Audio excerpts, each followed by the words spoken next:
Good morning on this beautiful, rainy New York City day. I'm so happy to be here with all of you. My name is Jennifer Weiss-Wolf. I'm the Executive Director of the Birnbaum Women's Leadership Center here at NYU School of Law. And I could not be more excited to be in conversation with my two friends, Professor Kenji Yoshino and David Glasgow, the Executive Director of the Meltzer Center for Diversity, Inclusion, and Belonging. I don't think the two of you need much introduction. I have a little bio here written, but I think folks know the rigor and quality of the two people sitting to my left. But what I would love for the two of you to do is to give a quick introduction, both of yourselves and of the Meltzer Center, its recent history, its mission, its values, because that really obviously fully grounds us in the conversation today. Yeah, so lovely to see all of you, and thank you so much, Jen, for agreeing to moderate this discussion. I'm Kenji Yoshino. Just very quickly, I teach constitutional law here at the law school, and 10 years ago, then Dean Trevor Morrison came to me and said, look, we want to stand up something in the domain of diversity, inclusion, and belonging. Would you be interested in creating a center? And so I reached out to David to ask him if he would be the executive director of said center. And we've had a great run, even in these very challenging circumstances and environment. So over to you, David. Yeah, I mean, I don't have that much to add other than to say thank you for coming, and it's a pleasure to be with you, and thank you, Jen, as well, for joining us. Okay, here we go. I'm pretty much a fangirl, so I brought both books with me, which you've both written in the course of a very short period of time as far as book writing goes. Say the Right Thing with 2023, 2022? 2023 it came out, yeah. Yeah, and its necessary sequel, How Equality Wins, which is what we're here to talk about today. And maybe even the covers, tell a real story, I think, about some of the trajectory that we're on for how we talk and think about this work. I'm just going to get the photo up there. Because just a few years ago, the nation's work for diversity, equity, inclusion, DEI, has been very popular. It's been very exciting. And it seemed, at least in 2020, that our country had turned a very meaningful corner. And that's taken a very dramatic turn, especially in the past year. President Trump doubled down on his anti-DEI energy days after he took office for a second term, blaming a helicopter crash in D.C. On DEI, as well as the raft of executive orders he issued pretty much immediately. We have pundits on all sides, including a really, I don't know what the word is, not fascinating, but intriguing, New York Times debate yesterday on the future of DEI, with some cohort of the country saying DEI is now DOA. Can you walk us through this recent arc, and especially we'll land on where we are today and what you're thinking about the future? Absolutely. So I think the most vivid examples are the ones that you gave with the second Trump administration. But I also want to say that the foundation for all of this was laid not by the executive branch, but by the judiciary. So I think we can see the turn against DEI really beginning with the Supreme Court's Students for Fair Admissions versus Harvard decision in June of 2023, which said that race-based affirmative action would be unconstitutional in the domain of higher education. So in the wake of that decision, we predicted that there would be massive assaults on DEI, and our mission at the center changed, because before that we saw laws just creating the floor, and then diversity, equity, inclusion was building above that floor. But after the Supreme Court decision, now law was the ceiling that was being dropped on the entire enterprise of diversity, equity, and inclusion. And oftentimes that puzzled people. I'm sure it doesn't puzzle anyone in this crowd, but it puzzled people why a Supreme Court decision that happened over in education under the Equal Protection Clause under Title VI would have knock-on effects for private sector employers, who tend to be governed either by Title VII of the Civil Rights Act of 1964 or by Section 1981, which regulates contracting, so supplier diversity programs and the like. And the way in which we answered this was to say the Supreme Court obviously was not deciding SFFA on the laws that most directly pertain to private employers, However, it gave us such a clear window into how it was thinking about the project of discrimination in this country that it was inevitable that we would be where we are today at the moment where it made that decision. And what I mean by that is that for 45 years before Students for Fair Admissions, from the University of California versus Bakke case all the way through SFFA, Bakke was 1978, we had, again, 45 years of the Supreme Court adhering to some version, whether it called it that or not, of what I'll call the anti-subordination idea of discrimination. And the anti-subordination idea is classifications, like classifications on the basis of race, are not in and of themselves invidious. It really depends on the end to which you would put the classification. So if you're using a race-based classification to revive or continue forms of Jim Crow, obviously that should be illegal. But if you're using the classification not to continue that long history of discrimination against people of color, but to undo that history, that's a different thing entirely. So as the late, great Justice John Paul Stevens once said, there is no moral or legal equivalence, right, between Jim Crow and affirmative action any more than there's a moral or legal equivalence between a no trespassing sign and a welcome mat. And what the court did in 2023, and it's hard to overstate how extreme the shift was to jettison the anti-subordination idea and instead to embrace the anti-classification idea of discrimination, which says that discrimination occurs whenever you classify. So this is what's known as colorblindness, right? And that form of equality. And the idea is classifications on the basis of race are in and of themselves invidious and will draw the highest level of constitutional scrutiny, and the end to which they're put doesn't matter. So the point where the court draws that kind of symmetry in between discrimination against people of color and discrimination against individuals who are white, then the writing is on the wall for any discrimination statute that is worded in that symmetrical way as Title VII is and as many other discrimination statutes are. David, do you want to jump in at all? Yeah, I mean, I guess I would add that even though the foundation for the backlash was laid by the Supreme Court in 2023, there was certainly a lot of fuel poured onto that fire by the Trump administration. So what we saw was a lot of angst by private employers in 2023, 2024. But then when Trump came in and he issued this raft of executive orders directly attacking DEI programs and threatening federal contractors with investigations and lawsuits for engaging in what they were calling illegal DEI or unlawful DEI, that really turbocharged the retreat that we were already seeing signs of, where suddenly major employers were publicly announcing that they're not going to have DEI programs anymore.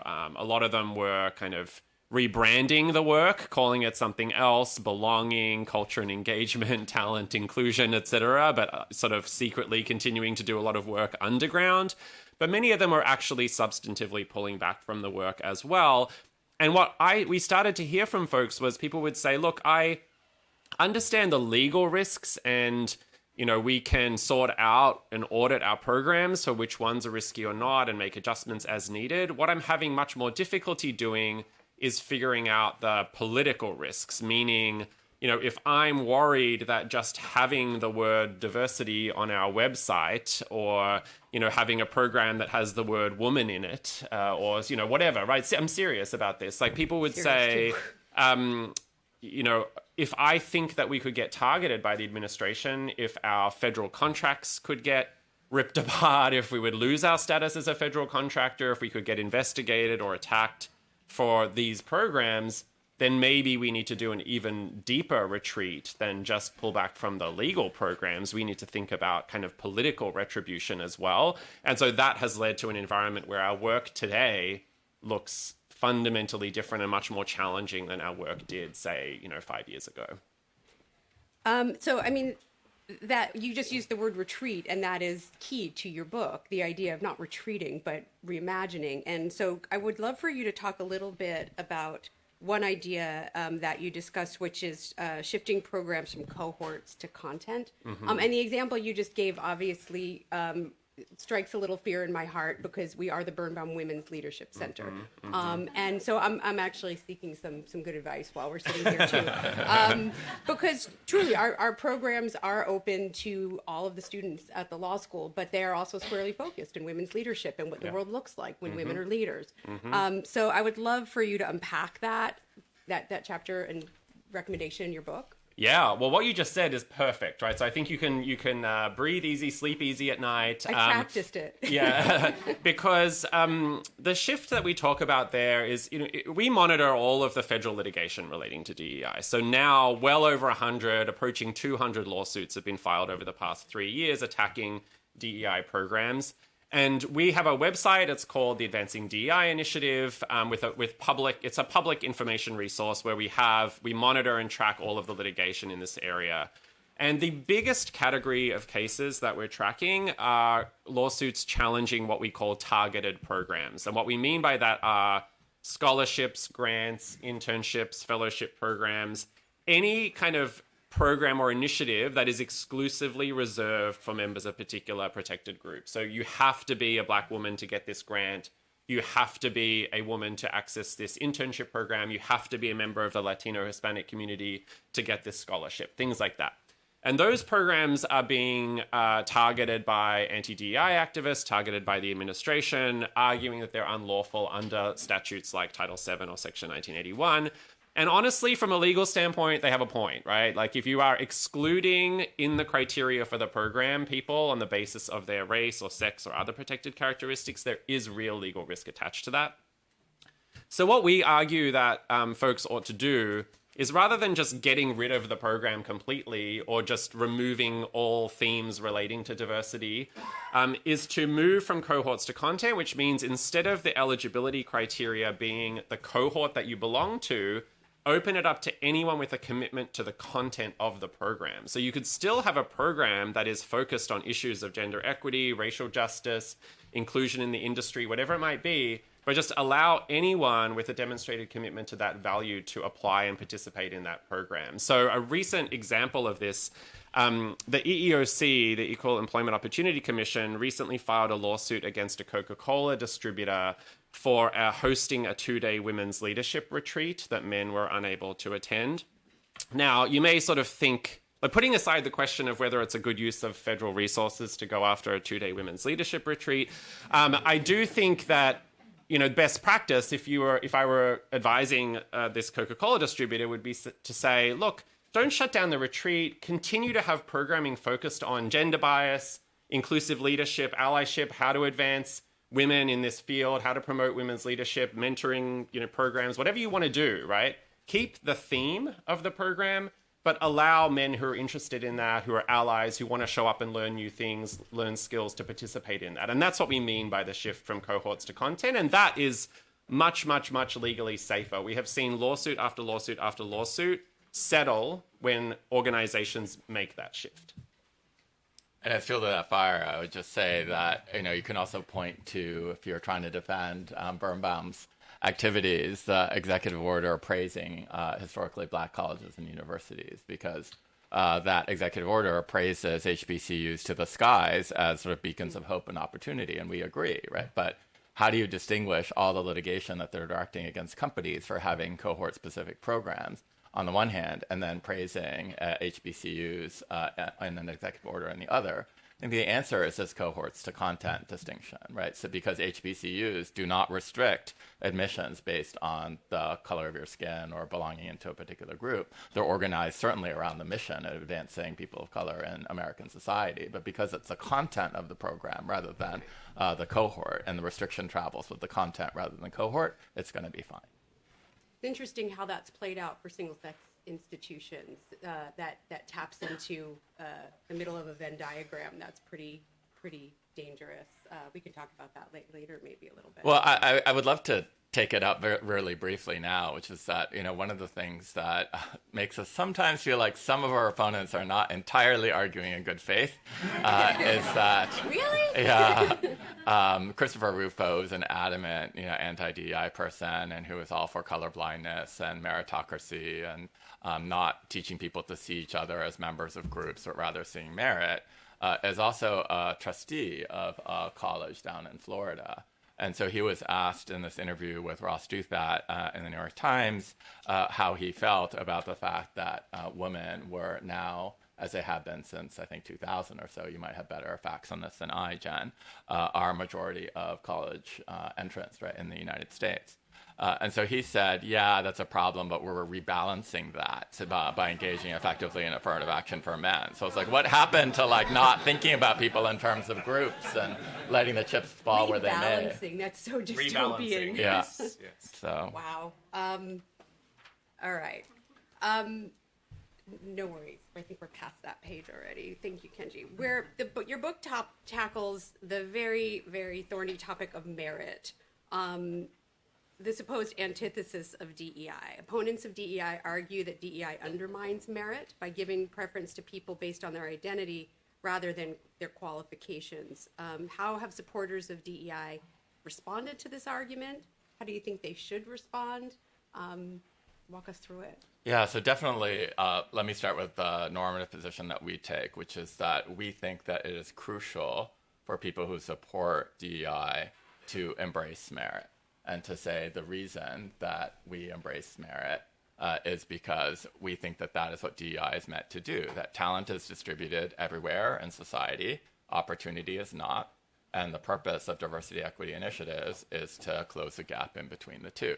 So we see ourselves as being champions of merit, but making sure that we're looking for merit right everywhere in society, as opposed to just assuming that it's a special perquisite of a particular demographic, right? One of the things that frustrates us now, going to how our colleagues in the field on the pro-DEI side see this, is that many of them seem to have a quite severe allergy to associating themselves with merit-based arguments. And so we did like a full-blown research project on why this was. And there seem to be three concerns. One is that merit was unduly subjective.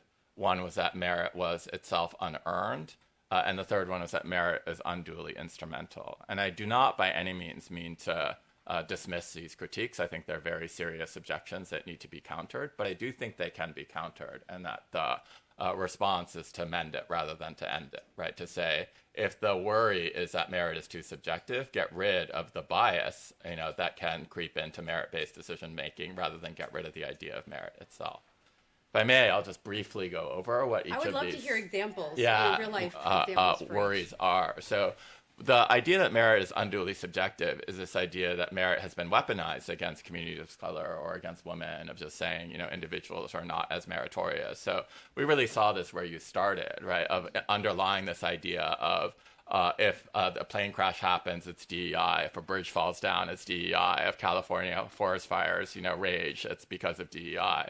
And what that teaches everyone to do, explicitly or implicitly, is to look down the chain of authority to find the person who is a person of color or a woman or an LGBTQ plus individual, and to say it's their fault, right? And just to presume that without any kind of evidence. So that would be an extreme form, right, of subjectivity, of just assuming that merit cannot be held by individuals who don't belong to traditionally dominant groups in society.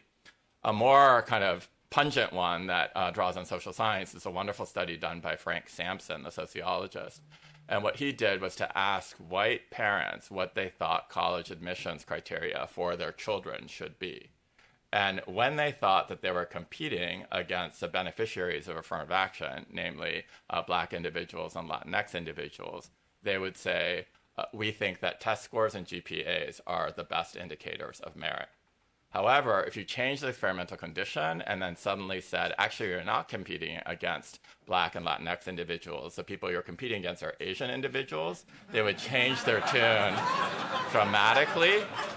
And they would start saying, we don't want a bunch of high-scoring robots in these colleges, personal attributes, interpersonal skills, leadership skills are really important.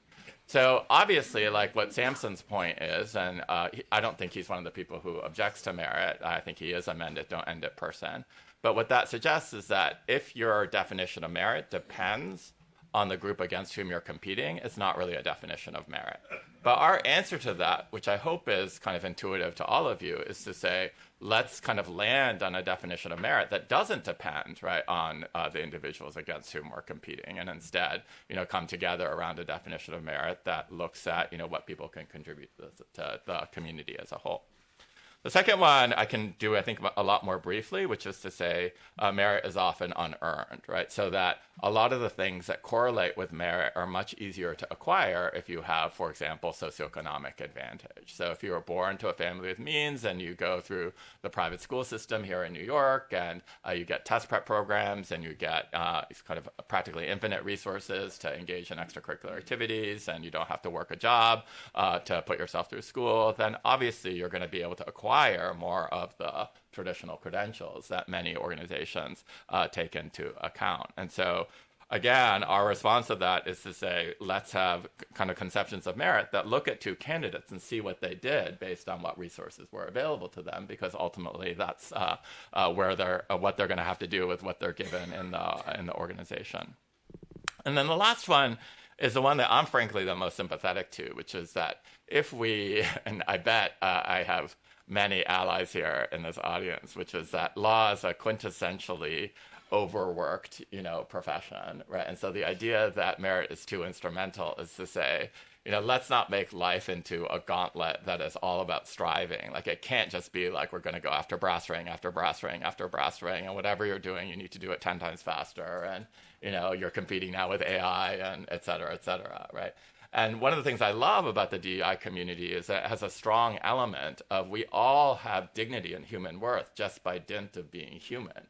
So why are we constantly sort of making these distinctions among people, on the basis of merit when, no one wants to live in a society where we're, working 24/7 all the time and looking over our shoulder to see what's coming up on us. And a lot of the people who write against merit, like Anthony Appia of this faculty, or Daniel Markovitz, or Michael Sandel of Yale and Harvard, respectively, are all sort of behind that sort of critique. And again, the notion is mend it, don't end it. You can still have a notion of merit within the world of work, but understand that there's a limit to how far that's going to take you. So in our families and our friendship groups, right, in our communities more broadly, there are oftentimes, more often than not, actually, where we don't say your value to me is based on what you can produce for me, right? But rather, right, it's, you're a valued member of my family because I love you, because you're a member of my family, right? And so I think that we can actually put metes and bounds around how far merit is allowed to extend without actually tanking the idea of merit itself.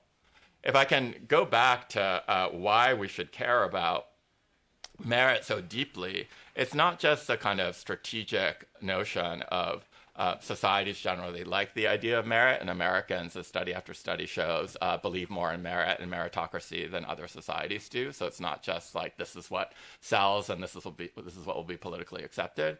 It's a deeper kind of what we call a social reliance point, which is to say, what would the world look like if we really took seriously the idea that merit didn't matter anywhere, right, in our professional lives?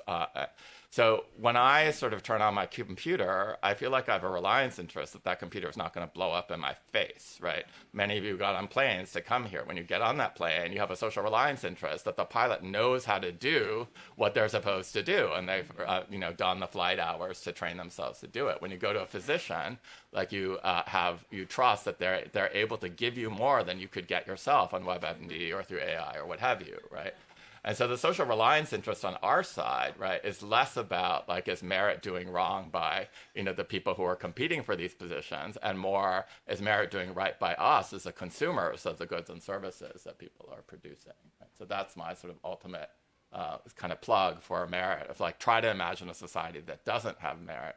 And there's a wonderful novel by Liev Schreiber called Mania that imagines such a dystopian world. And one of the protagonists is an arborist, and he has to hire somebody who has no experience in horticulture, and then including how to operate a chainsaw. And so the protagonist gets sent to the hospital after a chainsaw accident, and then the doctor has no idea how to treat them, right? Because they too have just been sort of waved through medical school without any kind of merit-based criteria being attached to them. And so he almost dies on the operating table, but for the intervention of an old school 50-something, which is a 50-something person I'm very sympathetic to, the 50-something being the hero here of like the person actually was trained and is able to save him. So I think part of this is like imagining what a world without merit would look like for all of us, and then just recoiling immediately from that world. There's like a fear factor piece, though, that comes to that flip side of that merit. That I've read this stat that if certain patients go in and they see a woman or a Black woman physician, they assume they're going to get worse care. Or friends who are physicians who are women who are constantly asked where the doctor is or when the doctor is coming in. And I'm going to I'm going to kind of smush that into the next question for you, David, which is, neither of you hold back when it comes to, an orthodoxy in the DEI community on all sides, and argue that supporters of equality need to tolerate more debate and disagreement and stop shaming people. How do we kind of right this conversation and not let opponents of equality run away with ideas that we know are abhorrent, and yet manage to stick a little, especially when supporters of equality sometimes are afraid of getting shamed or called out, or it became such a treacherous environment. Yeah, and our book is, I think, a little bit harsh on kind of extremes on both sides of this debate, because we, have that frustration. So to pick up on the point you started which was around people just being automatically suspicious when there's a woman or a person of color in a position. You referenced this New York Times debate that was published yesterday, and one of the people who was an opponent of DEI in that debate raised this hypothetical of saying, imagine you're in a company and you look at the corporate board and every single person, like it's got 10 people and all 10 of them are white men named Bill. Would you consider that to be a problem at all? And her view was no, because, they're all different from each other and they probably got there by merit and, so on and so forth. So my immediate reaction was, well, hang on a second. If 30% of the population are white men, and, we've just been talking about how women have been for decades a majority of the college-educated workforce. So, like, the pipeline coming up to these positions is also, like, so we're dealing with a pipeline that's 30% men. How could you possibly get to a board that is 100% white men named Bill through a merit-based process, right? Now, I didn't see if she got pushback. Like, I sort of slammed my laptop shut out of anger, so I don't know if she got pushback on this, but I thought to myself, what if you flip the hypothetical and said, imagine a board that's all women of color, right? 10 out of 10 women of color, not a single white man on the board at all. Would you have the same reaction of, oh, well, I bet they got there all through merit, and I suspect this person would assume, no, they got there through DEI, right? So anyway, putting that aside, to get to the other part of your question, the kind of ire that we fire back on our own side, we worried, right, as we were watching the evolution of this work, especially, say 5 years ago when it was at its peak, is that for understandable reasons, some advocates of equality, of inclusion, got to the point where I think they felt that shutting down debate and disagreement was the best strategy to actually win allies, right? Or making people feel ashamed of expressing their point of view. So one of the best-selling books in this field was Robin DiAngelo's book, White Fragility, which spent, more than a year on the New York Times bestseller list. And I kind of nearly fell off my chair when I read, she had a page of, here are a variety of problematic utterances that white people make in conversations about race. And one of the sentences that she highlighted as problematic was the sentence, I disagree. And I thought, maybe it's just the lawyer in me or the philosophy major in me, but I'm like, isn't debate and disagreement just a natural part of life that we can all have different ideas? And as long as we're sharing them respectfully and in good faith, then why shouldn't we encourage disagreement? But her view was, no, that's problematic. And it's not just her, right? I think, many of us have experienced this phenomenon in conversations about these issues where if we are unsure about something, if we have a slightly different perspective, we can get shut down, right, by people who will either explicitly shame and tell you to shut up, or use things like eye rolling or, other sort of strategies to make you feel kind of belittled for having a kind of different point of view. And so we argue very strongly that our community needs to stop doing that, needs to embrace dissent and good faith disagreement. And that, instead of kind of condemning people at the first sign of that disagreement, move toward more what we call coaching of like, why don't you actually, as a friendly sort of mentor, if someone's made an actual mistake or said something really offensive, like help them do better. And then sometimes even do what we call circumspection, meaning let it go, right? Like there are some infractions that are so minor that you don't have to point out every single mistake that someone makes, just like you don't have to pull over everyone for jaywalking, right? Like people are allowed to make these kind of mistakes. So if I could explain just briefly one of the reasons why we offer, I think 5 reasons in that chapter why we should embrace a more open culture of free speech. One of them is because we think it's actually going to be more effective at advancing our work. So we cite a transgender activist, Natalie Wynn, who makes this argument where she says, look, if you go around telling people trans women are women and you say it like everyone's expected to just accept this slogan, right? If they've only accepted it at the level of a slogan because they're scared to express any doubt or disagreement or uncertainty about that topic, then they're going to be highly vulnerable to having their mind changed when an opponent of trans rights gets in their ear and starts, giving them a whole bunch of arguments, right? Yeah, so they're going to sort of fall off as an ally.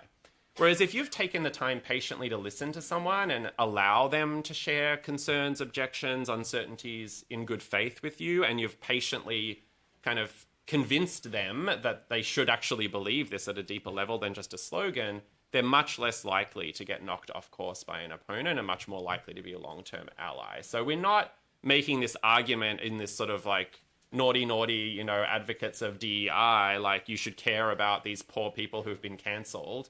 No, we're saying like you should care about this if you actually want to be effective. Yeah, I couldn't say much more than that, but just 2 additional thoughts on why it's not in our interest to stifle dissent on the pro-DEI side. So another one is just preference falsification.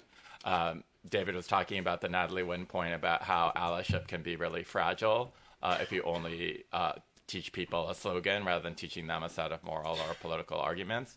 But another thing that happens just as, if not more frequently, is that people nod along in the moment and don't change their views at all. So these are not allies, these are opponents, but they won't allow you to debate or contest their ideas because you've scared them so much, right, that they'll just nod along and then they'll vote their actual preferences in the voting booth, right, where they have total anonymity and no accountability to you or anyone else in the community. And I think that explains a lot of what happened in the last presidential election, frankly.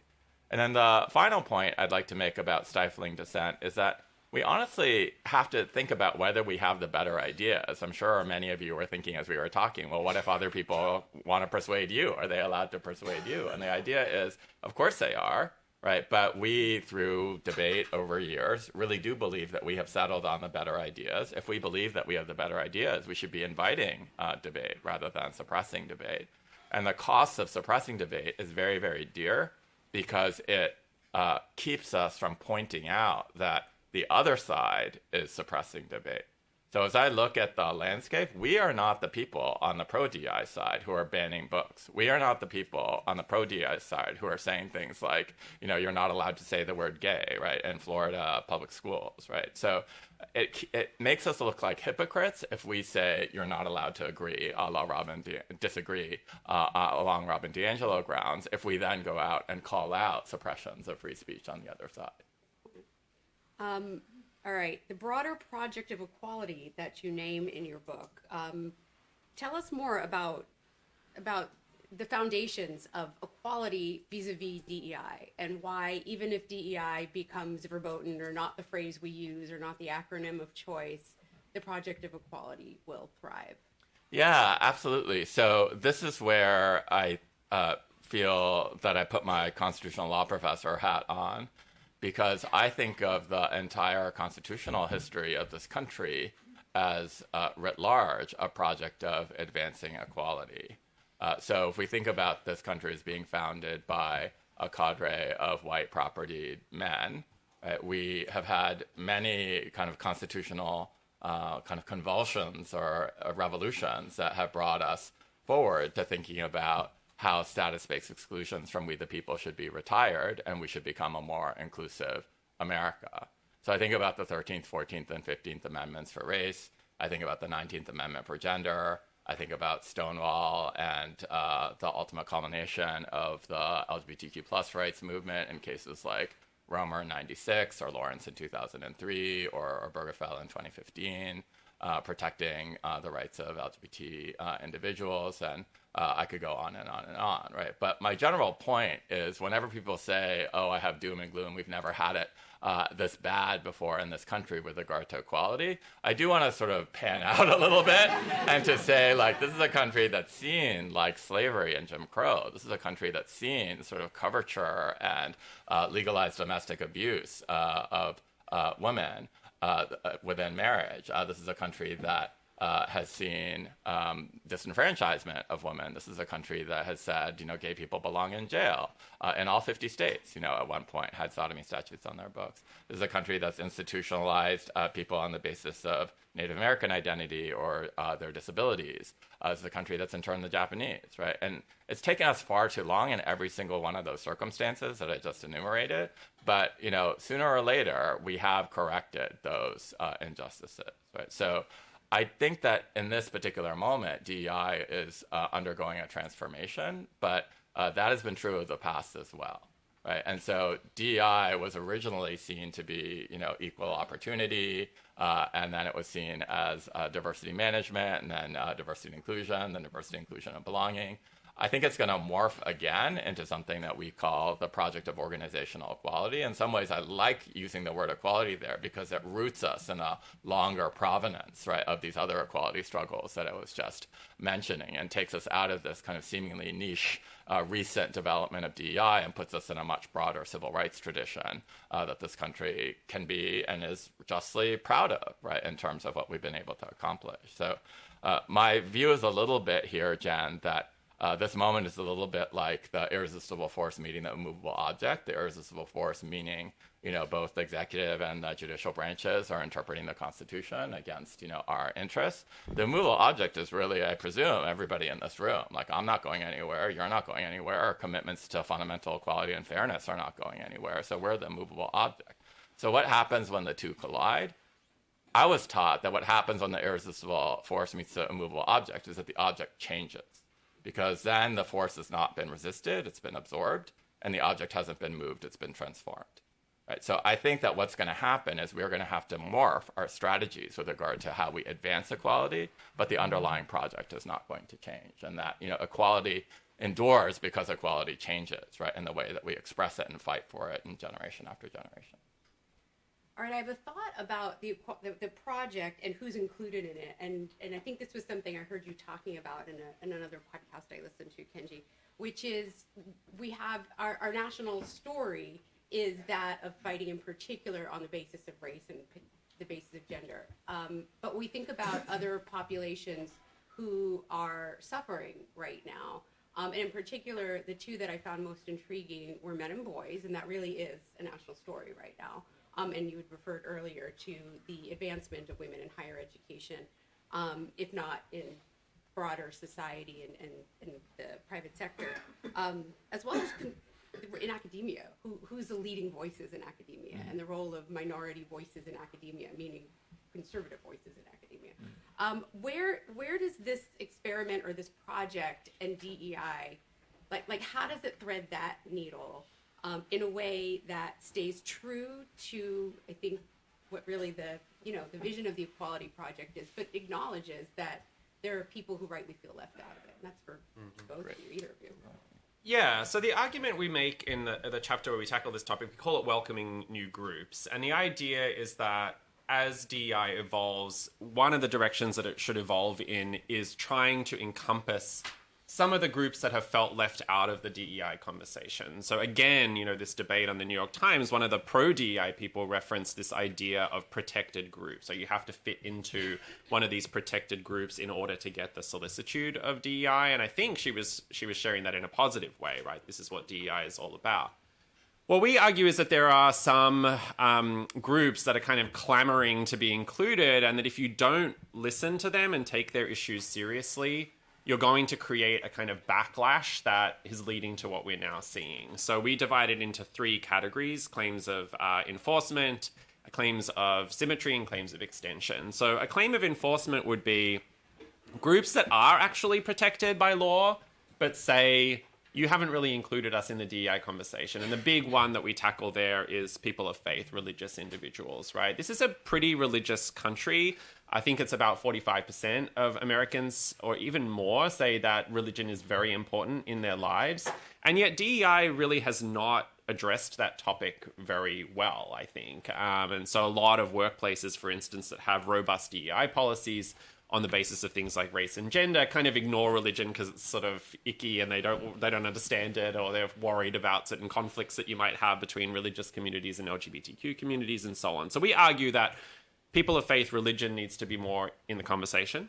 The second one is claims of symmetry. This is perhaps the most controversial one, which is the idea that just because someone belongs to a dominant or majority group in society does not mean that they lack any vulnerabilities whatsoever. So in the case of men and boys, if you look at things like educational attainment, if you look at things like the loneliness epidemic, the higher suicide rates for men, things like that, these are serious problems that we feel like people in our community can address and not just say, well, you're a man, so we don't care about you. When we floated this idea with a room full of diversity professionals, we got mixed reactions, frankly. Some of them said, well, this is just men whining that women are now equal to them, so who cares about men kind of reaction.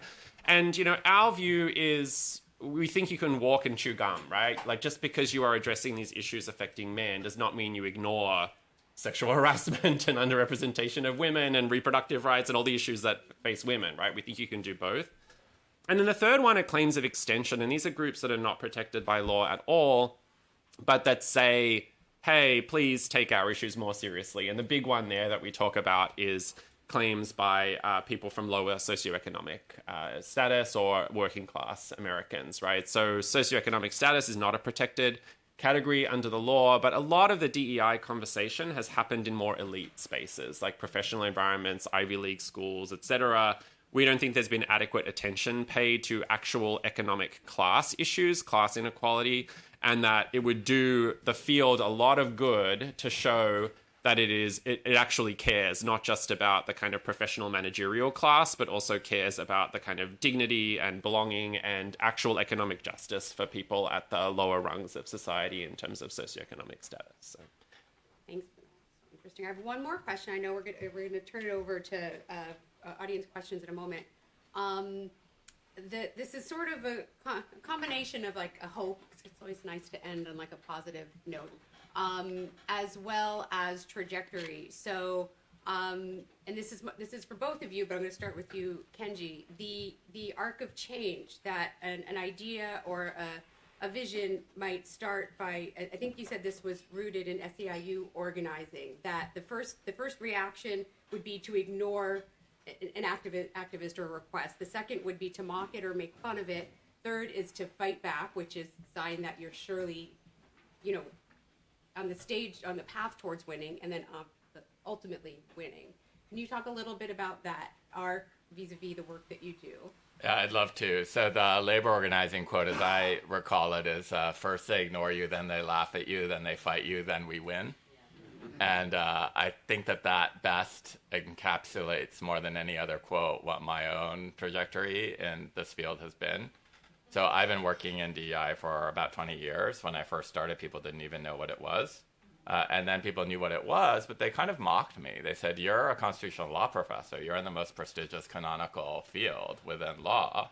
Why are you bothering, right, to go over to this other area that seems really fringe and soft and emotional? And from my perspective, it's the same project, right? I mean, laws can create the floor, right, of equality and dignity for all of us, but it can't do much more than that. The work of really meaningful, right, equality and dignity is created by culture, and for me, that was diversity, equity, and inclusion. I want to point out that nobody is laughing anymore, right? Everyone understands that this fight over DEI is a fight for the soul and the identity of this nation, if not this world, right? So then the question becomes, why is it that they're fighting so hard? And I always sort of get sad, in my heart when people say, oh, it's because we failed or we could have done this or that better. I certainly agree, and you've heard David be very eloquent on this point, that there have been some errors, right, in the way that we've advanced DEI in the past. But I want to say that predominantly the story I want to tell about DEI is that we have succeeded beyond our wildest imagination, and that it's because we're so successful that no one can laugh at this anymore, right? That it's become a real fight over who we want to be, right, as a nation. So why am I so optimistic that my side, our side, is going to prevail in this fight? It's really because I just look around at how complex the world is getting. So we live in a society in the United States where sometime in the 2040s, we will be a majority nation on the basis of race. That is already true of the under 18 cohort. No racial or ethnic group is a majority of the under 18 cohort. We live in a society where 50% of college-educated individuals since 2019 are women. Most startling for me as a member of the community, a Gallup says that 23% of Generation Z self-identifies as LGBTQ+. So that's just the tip of the iceberg. That's just 3 data points, right? So we can just multiply examples of how complex we are as a society and how much more aware we are of our own internal diversity and complexity, to say nothing of the effects of globalization. So in a world that is that complex, how can any of us hope to survive, much less thrive, if we can't team, work, love, empathize, form friendships across difference, right? And DEI is what's going to give us the skills to do that.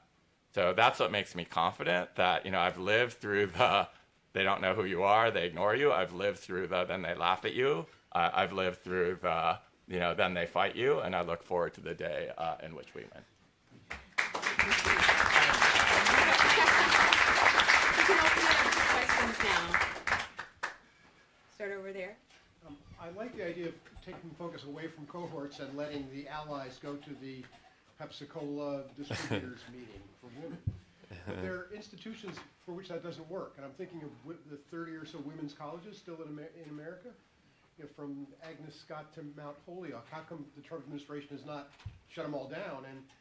But more generally, how do you deal with institutions that you can't unfocus on the cohort? Yeah, you want to take that? Yeah.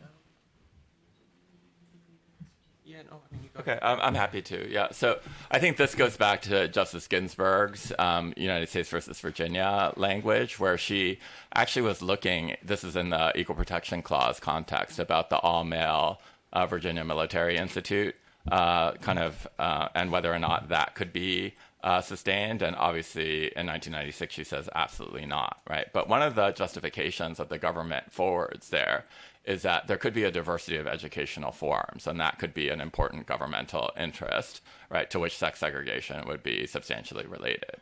And she actually says, I'm actually perfectly willing to entertain that Virginia might be better if there were all male schools and all female schools and co-ed schools. But I don't see that interest at all being present in this case. Like what's present in this case is that you have the flagship institution for the entire state being segregated, according to gender, and that's not impermissible. So she left open a very clear aperture where if we were starting at T0, right, today, and we created an all-male school and an all-female school and a co-ed school, that would be constitutionally potentially permissible. Right. And then I think your point is a really sound one, which is to say, how is the court going to reconcile that with the colorblindness principle in SFFA? Because I think we have dueling intuitions. Right. And I think that even Christopher Rufo, who I mentioned before, although he's approaching it from the other end of the spectrum, is sort of entertaining the idea that gender-based segregation might be different from race-based segregation. And that's really what the court is going to have to wrestle with in the years to come. I will say that that's almost the least of it, of what the court is going to have to do in the future years in order to understand what this colorblindness principle means. Like we've already seen in the Kavanaugh stops case, right, that Kavanaugh is quite willing to say that you're allowed to stop people. ICE is allowed to stop people in part because of their race. So it's like, okay, that's really interesting because, you're saying race is only a factor here. But nobody says oh, you are a racial minority, welcome to NYU. Race is only a factor, right, in our affirmative action erstwhile affirmative action policies as well, right? So that to me feels like a distinction without a difference. There are also multiple instances in medicine, for example, where Marcella Alsan and others have said racially concordant care gives better outcomes for patients. This goes all the way back to the untouched justification and Powell's opinion and Backey about how minority doctors might help minority communities more. Again, he says that's not present in this case, so I don't need to deal with whether it's constitutional or not. But there are tons of unresolved questions that this very simplistic notion of we must never take race into account because we want a colorblind society is going to have to confront in the years to come. And it's, one of the many reasons I don't envy, like even the conservatives on the court, because they're going to have to wrestle through these questions in a way that's much more complex than what it said and what they said in SFFA.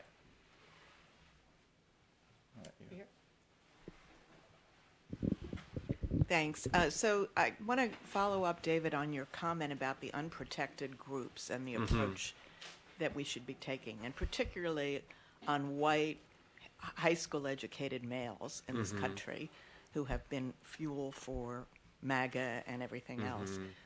Could you talk a little bit more about what your approach would be to that group?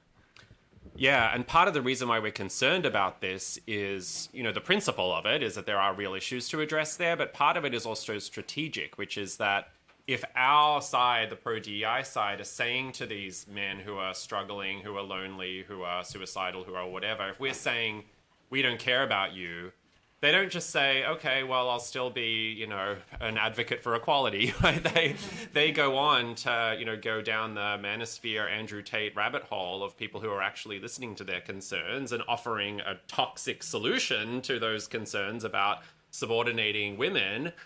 We would prefer to invite them in and say, actually, you also are a victim of gender stereotypes that are expecting you to be stoic or to look a certain way or to sort of be tough and masculine and whatever, right, in ways that are kind of oppressive to you, and that we can have that wider conversation about gender stereotypes applying to, people of all genders in these kinds of conversations. So it's been very interesting to me that a kind of example of this is Catalyst, which is the gender equality sort of think tank research institute, pretty well known.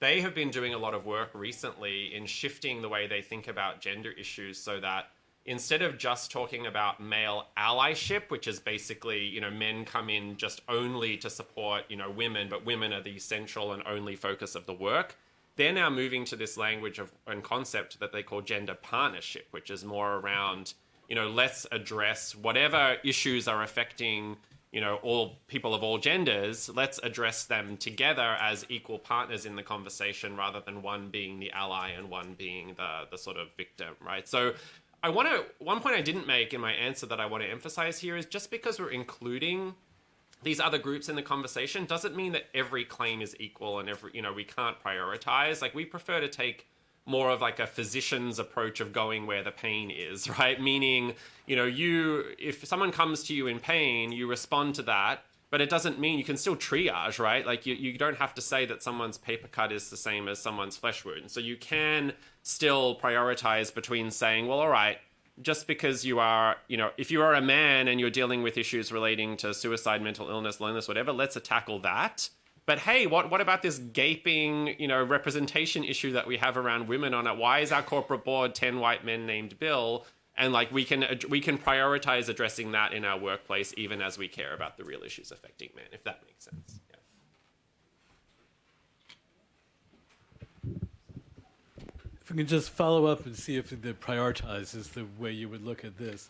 In the aftermath of 10/7, there were a lot of groups that wanted to say that Jewish groups should be part of DEI. And in a lot of cases, they were said no because the stereotype,